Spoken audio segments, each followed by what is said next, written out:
You're watching SLU-TV. Now, Stephanie Wilga, Cherie Brown, John Castelli, lead forecaster Mary Bester, and sports director Edward Burch. This is SLU News 22.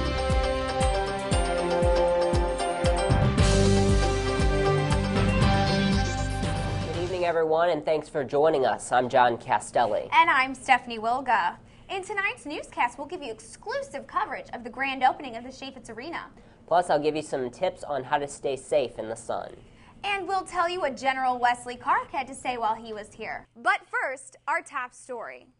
Nearly 6,000 people came out for the grand opening of St. Louis University's Chaifetz Arena on April 10th. Radio broadcaster and voice of the Billikens, Bob Ramsey, served as master of ceremonies, and many people involved with the building of the arena spoke, including Dr. Richard Chaifetz, St. Louis Mayor Francis Slay, who is a SLU alumnus, Father Biondi, and new athletic director Chris May, who had this to say. I may be new to SLU, but what I do know is this facility will significantly help us deliver that home court advantage that this program has deserved for many, many years. Father Biondi then gave a special blessing and the ribbon was cut, officially opening the Chaifetz Arena. Following the ribbon-cutting ceremony, the facility opened up for tours, a special autograph session, and carnival games. We will have more on those festivities later in the newscast. This past Friday at the Miss Universe competition, the 51 contestants appeared a little more glamorous than usual as the event was broadcast in high definition for the first time. Donnie and Marie Osmond hosted the 57th annual event at Planet Hollywood Resort and Casino in Las Vegas. Candice Crawford of Missouri made it to the top 10. Texas's Crystal Stewart took home the crown. She will spend the next year living in New York and traveling around the world on humanitarian assignments. Stewart will represent the USA in Vietnam July 13th for the Miss Universe pageant. Student leaders from St. Louis University and Harris-Stowe State University will host a fair honoring the memory of Dr. Martin Luther King Jr. this weekend. The Dreamkeepers Fair will be held from 11 a.m. to 5 p.m. on Saturday, April 19th, along Compton Avenue between the two universities. Centered on the 40th anniversary of Dr. King's assassination, the fair officially begins at noon with a 2-minute moment of silence. Following the tribute, attendees will have the opportunity to enjoy a variety of festivities. Retired U.S. Army 4-star General Wesley Clark spoke at SLU, and reporter Kareem Johnson has more. And for those of you that came out and were prepared that night 4 weeks ago or 5 weeks ago when we had snowfall coming across, I'm glad that you were kind enough to bring me back. Because I'm staying outside of the St. Louis room on the third floor of the BSC where General Wesley Clark spoke earlier this evening. Here's more. On Tuesday evening, the College Democrats, the Great Issues Committee, and the Center of International Studies welcomed 4-star General Wesley Clark to SLU. We're in a really difficult time in the United States right now. We're into a lot of things that never seem to end. Clark's speech, which ran about 45 minutes, went over his background, his military career, and where he thought the United States' role in the world is, in front of a full audience in the St. Louis room. I went to West Point at 17, at 19 I was a cadet in Germany for some strategy. We weren't looking at the risks beyond America's borders. His speech was entitled U.S. Security in the New Millennium. National security strategy of engagement and enlargement. And if you didn't know what it was and you just read the title, you'd think it was an advertisement for a men's pharmaceutical product. The truth was, you can't just write a national security strategy. It has to emerge from the people. This marks the last event for the Great Issues Committee for this year. Lead forecaster Mary Fester is here from the Billiken Forecast Center to give us a quick look at weather. Mary? Thanks, Stephanie. Let's check out what's going on right now here in St. Louis. Currently, it is 76 degrees, Under partly cloudy skies, our humidity is relatively low at 37%, and our winds are out of the south at 14, gusting up to 30 miles an hour, though, so it is quite breezy today, and our pressure is at 29.87. Now, our main weather story for today is this stationary front that's draped across Kansas City right at the moment. It's bringing scattered showers and thunderstorms across northwestern Missouri, and those will be pushing our way later tonight. Looking at low temperatures across the state, we'll be near 60 degrees here in St. Louis, and colder across the northwestern part of the state, 45 in Kansas City. For tonight, look for a low of about 56 degrees. There is a chance of thunderstorms. That will probably be after midnight, though, and winds out of the south at 10 to 15 miles per hour, and your sunset at 7:40 p.m. Here's your 3-day forecast. Tomorrow, a chance of thunderstorms, a high of 66 and a low of 47. Saturday, another chance of rain, unfortunately. A little bit cooler, 62 for your high and 50 for the low. And then Sunday, it warms up again, mostly sunny skies and a high of 77. Stick around. I'll give you your 5-day newscast later. And back to Stephanie and John at the desk. Thanks, Mary. Coming up after the break, I'll have some tips for keeping your skin safe this summer. We'll be right back.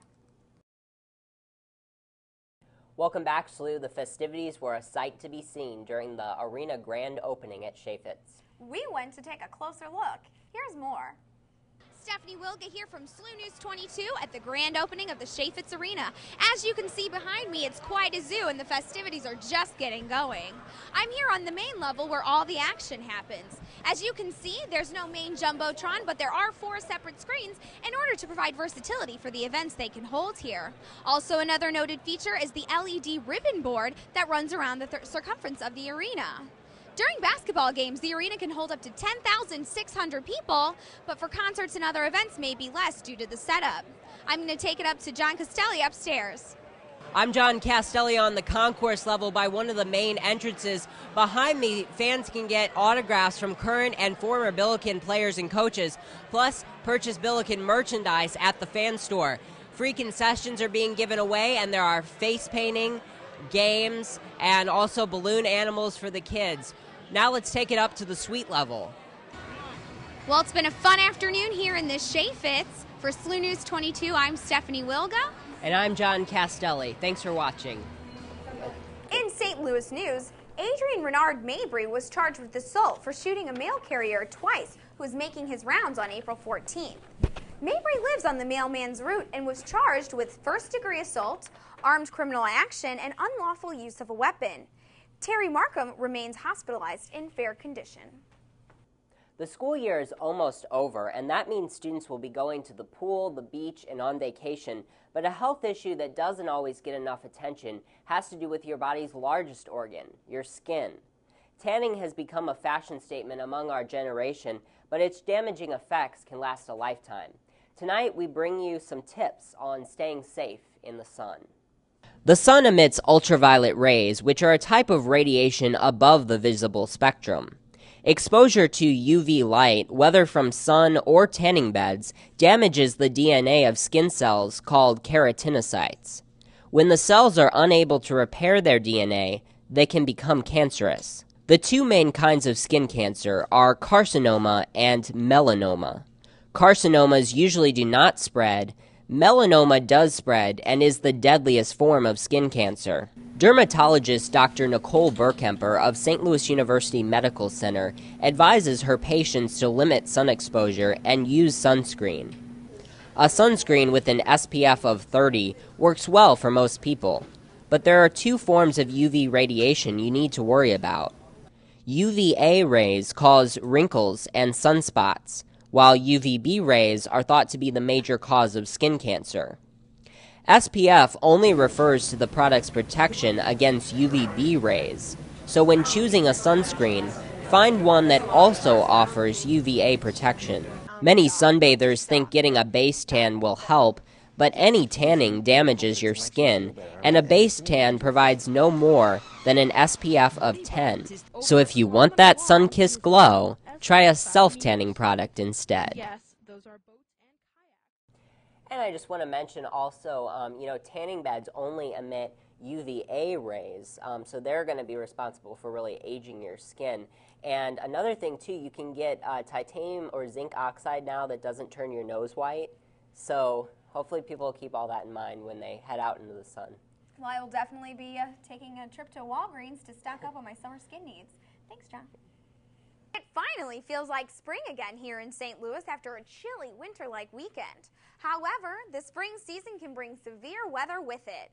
Throughout March and April, most states recognize a Severe Weather Awareness Week. Topics covered include watches and warning, lightning, severe thunderstorms, flash floods, and tornadoes. It's a great time for individuals, families, schools, and businesses to review their storm safety plans. After the break, Mary Fester from the Billiken Forecast Center will tell us how to prepare for severe weather here on campus. Stick around, Sue. We'll be right back. Welcome back. Lead forecaster Mary Fester joins us once again, now with the 5-day. Mary, I want to play outside this weekend, so will I be able to? Yes, you will. Probably not tomorrow or Saturday. I would wait till Sunday whenever it's nice and sunny outside. So let's take a look at our almanac, and I'll give you the 5-day after that. Today we had a high of 78 degrees and a low of 59 this morning. A little far off from our normals, but not too much, and that's okay with me because we were warmer. Record of 91 and 29, and we didn't have any precipitation today. Now, it is spring, and that also means that it's severe weather season. So here are some tips on what to do if you get caught in a severe thunderstorm warning or a tornado warning. If you are in a building, you should move to the interior room or basement, which is your best bet, and stay away from any windows. Now, if you're driving in your car, you need to abandon it immediately, lie flat in a nearby ditch. If you're in a mobile home, you should leave it for more substantial shelter. Mobile homes are very dangerous in especially high wind situation. If you're walking on campus, you need to move to the nearest building, get an interior room or a stairwell or a basement, which is even better. Now, if you're in a parking garage, you're not really safe. You can still get hit by any flying debris, and that would be terrible. So you need to move to the nearest building if possible. If not, then you can stay in your car. So let's take a look at our weather now. Currently, it is 76 degrees under partly cloudy skies. Humidity is pretty low at 37%, and our wind is out of the south at 14 miles per hour, gusting up to 30, so it's pretty breezy out there. Looking at our satellite, you can see our past weather still spinning off the eastern coast, and that is going to be sitting there for a while and gradually moving east, and then a line of showers and thunderstorms that'll be pushing its way eastward into St. Louis overnight. Looking at our radar, you can see that there's a nice line of scattered showers and thunderstorms all the way from Wisconsin down into Texas. Some of those are even severe, and they will be pushing their way, like I said, in the overnight hours. Zooming in, you can see they're right over Kansas City right now, right along that stationary front that I'm going to show you on the surface analysis map, and we will be getting some rain overnight for sure. Right now, the low is sitting right over Kansas. It's got a stationary front draped across Kansas City and a cold front all the way down into Texas. And by tomorrow morning, it'll push its way very slowly to the east. And then we will see this cold front pass over St. Louis later tomorrow night. For tonight, though, we will see a low of 56 degrees, a chance of thunderstorms probably after midnight. Winds will be out of the south at 10 to 15 miles per hour, and your sunrise is at 6:20 a.m.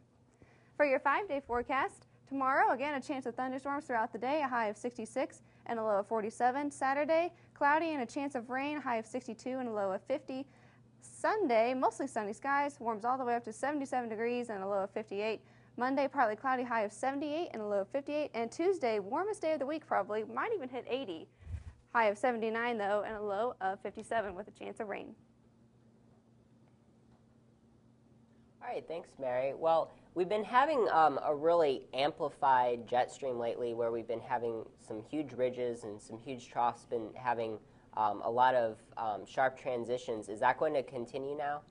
Yes, that's very common for spring-like transitions, but it will zone out more as we get toward the summer.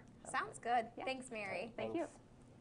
Coming up after the break, the latest in Billiken sports from Sports Director Edward Burch. Stay with us.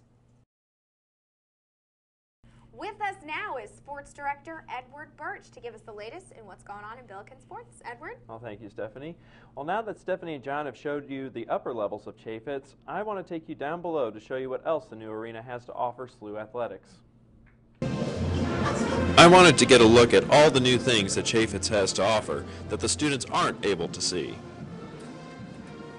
One of the newest things about Chaifetz Arena is the state-of-the-art locker room that now is going to be home to the men's basketball team. This includes new showers, new locker space, and finally, it's got a new stage for Rick Majerus to address all of his players. Names of several benefactors could be found throughout the arena. Here we are inside the coach's locker room, and as you can see, it's a little bit smaller than the players' locker room, but that doesn't make it any less special. Something else that's new to the arena game clocks, so they'll always be on time. Something else that's new here at Chaifetz Arena, the women have their own locker room. This is a lot different than what it used to be like at Bauman Everhart. You're probably wondering what room I'm standing in right now. This is the future site of the SLU weight facility. This will be the perfect place for the Billikens to bulk up. Finally, one of the most unique things about this facility is the brand new practice facility that will also be home to the women's volleyball team and the women's basketball team. And as you can see, they're not quite ready for basketball just yet. For SLU News 22, I'm Edward Burch saying, Good afternoon!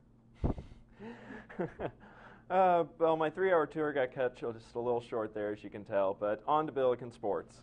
On Wednesday, Coach Rick Majerus announced that 6-foot guard Ruben Cotto of Alton High School and Kyle Cassidy, a 6'4" guard out of Pinckneyville, Illinois, have both signed national letters of intent to play at St. Louis University. Cassidy and Cotto will begin their 4 years of eligibility beginning this fall. On Wednesday, it was also announced that Coach Majerus announced that a familiar face will not be joining him on SLU's hardcourt next season. Angres Thorpe is leaving the program to take on assistant coaching duties at the University of Wisconsin, Green Bay. Thorpe served as an assistant coach at SLU since 2002, helping the Billikens become one of the top defensive teams in the Atlantic 10. Thorpe coached 5 all-conference selections and 2 all-rookie choices. We wish him the best of luck on his future endeavors. Finally tonight, the Billikens baseball team was able to mark another check in the victory column Wednesday as they edged out Eastern Illinois in extra innings. SLU starter George Hebert and reliever Ziggy Moore combined to allow just 2 runs on 6 hits in the 12-inning slugfest. SLU plated a run with with the bases loaded walk in the bottom of the 12th to seal the 3-2 victory. Something that I've noticed this past season is out of the 15 games that have been scheduled to play so far, only 11 have actually been played, and the Billikens have been victorious in 9 of those contests. On the other end of the spectrum, they have only played 24 away games, but have only won 7 of those contests. So the Billikens will have their work cut out for them this weekend as they approach a 4-game road trip that includes a 3-game series at St. Bonaventure and a single game at UT Martin. So good luck to them, and hopefully they can turn their road troubles around. One more thing to mention, Stephanie. Kristen Nicoletti, the freshman softball sensation, broke SLU's single-season stolen base record, swiping her 26th bag. So congratulations to Kristen. Better call the cops on her. I was going to say, I can't run that fast, so. Thanks, Edward. Thank you. Thanks. Well, that's all we have for you today, SLU. Thanks for joining us. I'm Stephanie Wilga. And I'm John Castelli. That's our report for tonight. We'll see you back here next week on SLU-TV. Good night.